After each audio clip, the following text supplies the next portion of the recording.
बिस्मिल्लाहिर्रहमानिर्रहीम। अस्सलामु अलैकुम। मैं एडवोकेट मोहम्मद हमजा शाहीन अपने यूट्यूब चैनल लीगल स्ट्रेटजी में खुश आमदीद कहता हूँ। इस चैनल के थ्रू हम तमाम लीगल लॉ मैटर्स को अनलॉक करते हैं। आज के इस लेक्चर में हम ये डिस्कस करेंगे कि मुस्लिम और गैर मुस्लिम इस जहान फ़ानी से रुखसत होते वक्त या रुखसत होने से पहले वसीयत किस किस कानूनी और गैर कानूनी वारसान को कर सकता है, और ये भी हाईलाइट करेंगे कि मुस्लिम और नॉन मुस्लिम को वसीयत करने की ज़रूरत क्यों पेश आती है। ये वीडियो बहुत ही ज़्यादा अहम है, इसलिए इसको स्किप किए बगैर एंड तक ज़रूर देखें ताकि व्यूअर्स के लिए कोई भी इंफॉर्मेशन अधूरी ना रह जाए। वीडियो शुरू करने से पहले मेरे चैनल को सब्सक्राइब कर दें और बेल आइकॉन को प्रेस कर दें ताकि फ्यूचर में जो भी इंफॉर्मेशन अपलोड हो उसका बरवकत नोटिफिकेशन व्यूअर्स को बआसानी मिल सके।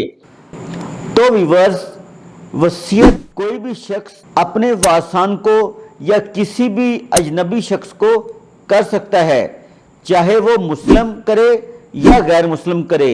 गैर मुस्लिम की गैर मुस्लिम पर और मुसलमान की मुसलमान पर वसीयत जायज़ है।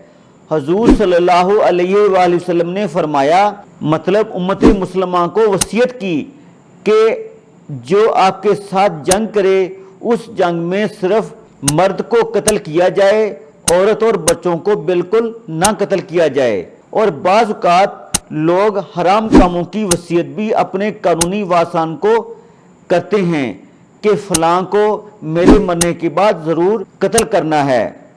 ये वसीयत इस्लाम के मुताबिक बिल्कुल नहीं है और इस वसीयत को कलअदम और वॉइड समझा जाता है। और बाज़ औक़ात दाना लोग भी अपने अजीज़ो अकारब और दोस्त अहबाब को वसीयत करते हैं। पीर अपने मुरीदों को वसीयत करते हैं, वालिदैन अपने बच्चों को वसीयत करते हैं। व्यूअर्स, मुस्लिम सुन्नी लॉ के मुताबिक वसीयत करने वाला वसीयत करके जब इस जहान फ़ानी से रुखसत हो जाता है तो वसीयत के मुताबिक हर किस्म की प्रॉपर्टी कानूनी वारसान में तकसीम हो जाएगी, लेकिन इस वसीयत को किसी दूसरे शख्स को बदला लेने की न इजाज़त है न इख्तियार है।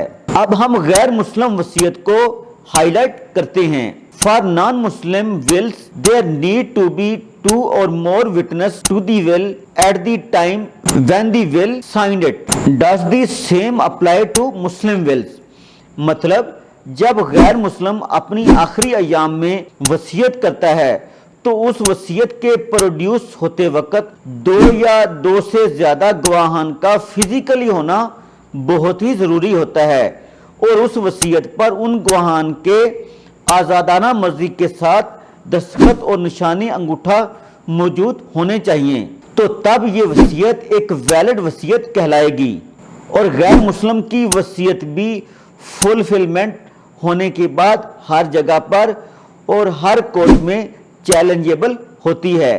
इस वसीयत पर जितने भी गवाहान लिखे जाएं वो मर्द होने चाहिए और उनकी उम्र की हद 21 साल से ज़्यादा होनी चाहिए, और ये तमाम गवाहान फिजिकली और मेंटली तौर पर बिल्कुल सेहतमंद होने चाहिए। इसी तरह मुस्लिम और गैर मुस्लिम लॉज में ये वाज़ेह लिखा है कि वसीयत करने वाले ने अगर कानूनी वारसान में से किसी को भी हक से महरूम कर दिया या कानूनी और शरी लवाजमात पूरे ना किए तो ये वसीयत कानून की नज़र में कलअदम और मानने के काबिल ना होगी, और कानूनी वारसान सिविल कोर्ट से इस वसीयत की मनसूखी की दरखास्त दायर करेंगे और वसीयत पर लिखे गए तमाम गवाहान को कोर्ट तलब करके उनके बयान को कलमबंद करवाएगी और इस वसीयत की मनसूखी के आर्डर सिविल कोर्ट जारी कर देगी। इस तरह कोई भी वसीयत, चाहे वो मुस्लिम की हो चाहे वो गैर मुस्लिम की हो, अगर वो कानून के मुताबिक है, इसमें किसी भी वारसान को किसी भी हक से महरूम नहीं किया गया तो वो वसीयत वसीयत रहेगी, वरना कोर्ट इस वसीयत को ख़त्म करने के ऑर्डर जारी कर देगी और ये वसीयत मनसूख हो जाएगी। इस वीडियो में हमने वसीयत के मुतल्लिक़ तमाम पॉइंट्स को हाईलाइट कर दिया है। अगर व्यूअर्स में से किसी को कोई भी मसला दरकार हो تو وہ میرے درج ذیل واٹس ایپ نمبرز پر بذریعہ کال، بذریعہ SMS، بذریعہ وائس رابطہ کر سکتے ہیں۔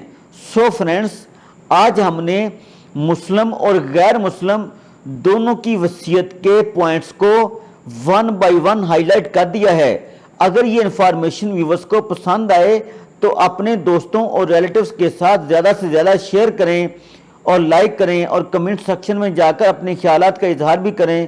Thanks for watching. اللہ حافظ۔